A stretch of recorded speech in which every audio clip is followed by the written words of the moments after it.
I'm Logan Crawford, and right now on Spotlight, we're venturing into a powerful book, an amazing book, a thrilling book. It is called Azalea and I, On the Road to Spain. It is written by Roberta Smithies.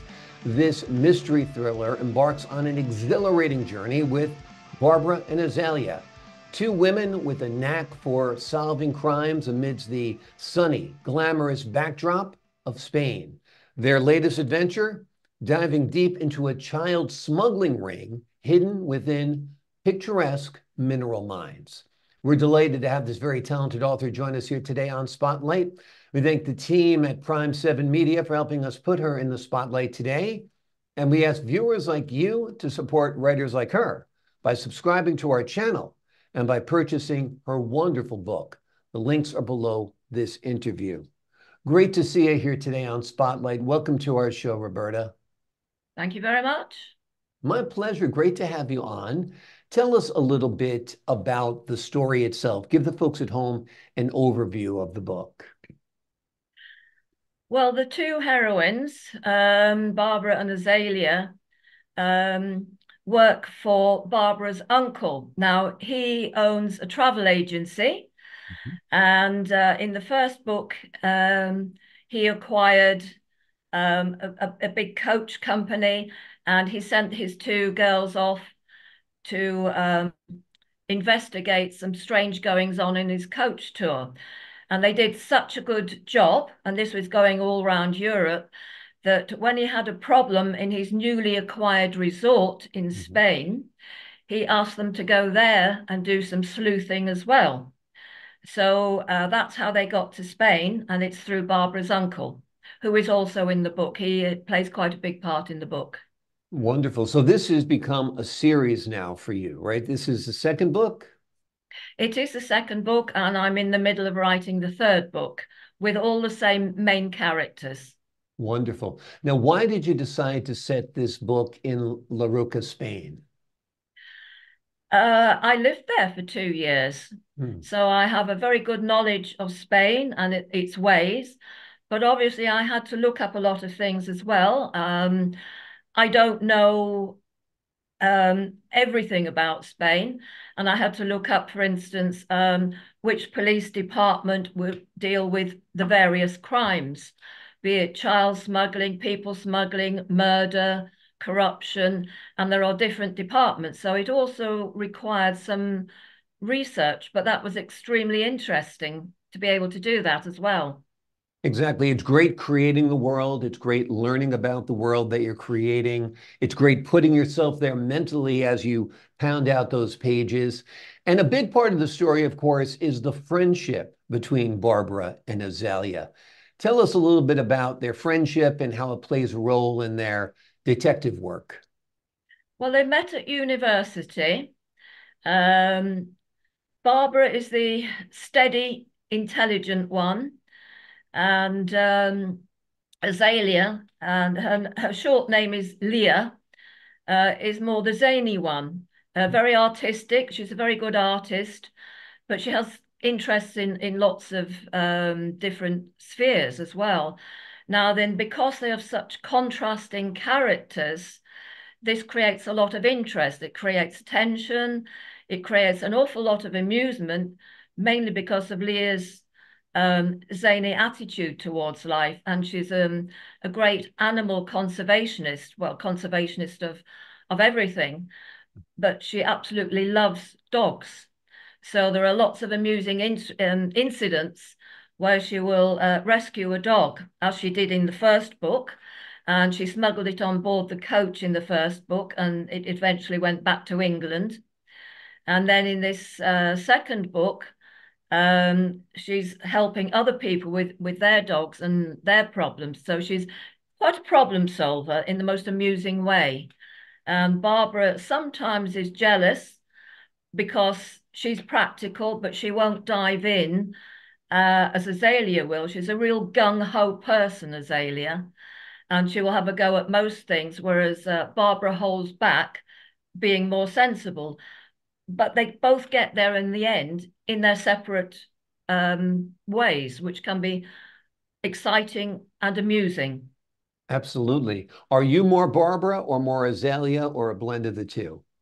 I'm more Azalea, much Okay, more Azalea. In gotcha. fact, my mother um, said that Azalea's character was much more me. And in the very first book, which she approved of, she said that I was pretty much Azalea. So I Well, quite like that. if mom says it, it must be so, right? It Because must be so, yes. exactly. Now, the book centers on the investigation into a child smuggling ring. Is this a real problem in that part of the world? People smuggling in general is a problem in Spain, all ages. Now then, brothels feature in it as well. And a lot of the girls that work in the brothels are actually from Eastern Europe. Mm. And they form relationships with someone that they think is a boyfriend. And they're not very wealthy in some of these Eastern European countries. So they borrow money from the boyfriend, and then the boyfriend says, "Well, you're going to have to pay me back," and then this is true. Right. So they tell the girl that they've got a job for them in a restaurant or something in Spain, and they send them over there. But of course, the restaurant doesn't exist, and they end up, say, being in a bar, but it's in a brothel. Mm. And in order to pay the money back, which is compounded with lots of interest, they end up having to work in these brothels. So there is actually a genuine problem. I mean, this is not the case for every person, because there's a lot of Spanish work in the brothels, which are perfectly legal. Um, and you see them by the roadside, and it Mm. just says club. And Right. it's not a club as we might know it, where you go and have drinks and things. It's a club for men, and they are actually brothels. So there's sort of two sides to this, but it is very much a problem. And then, of course, with the child smuggling, they bring them in for all kinds of things, for child labor, very cheap, or again, for unfortunately the perverts who want young children, male or female. There is that problem as well. Wow. Well, it's nice that you're shining a light on this problem because it's one that I wasn't aware of in Spain. And so that's the great part about writing a novel is that it gives you the opportunity sometimes to explore real fact-based issues as well, and you have in this book. This is an amazing story, amazing locales, amazing topic, great heroes. Have you thought about this as a TV show or a movie? I think it would make a very good TV show. My only reservation, not for myself, but for anyone wanting to produce it, is the fact that every book is going to be in a different location. I might repeat some locations, Hmm. particularly Spain, as I know it very well, Hmm. but it could be costly. But then that's not my problem.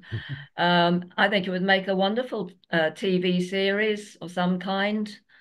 I'm open to all options. Exactly. Well, the work is out there now, and you never know whose hands it's going to wind up in. So, Hollywood, if you're listening, this is a great story. There are two books already made that have great stories contained within them, and a third book is coming up.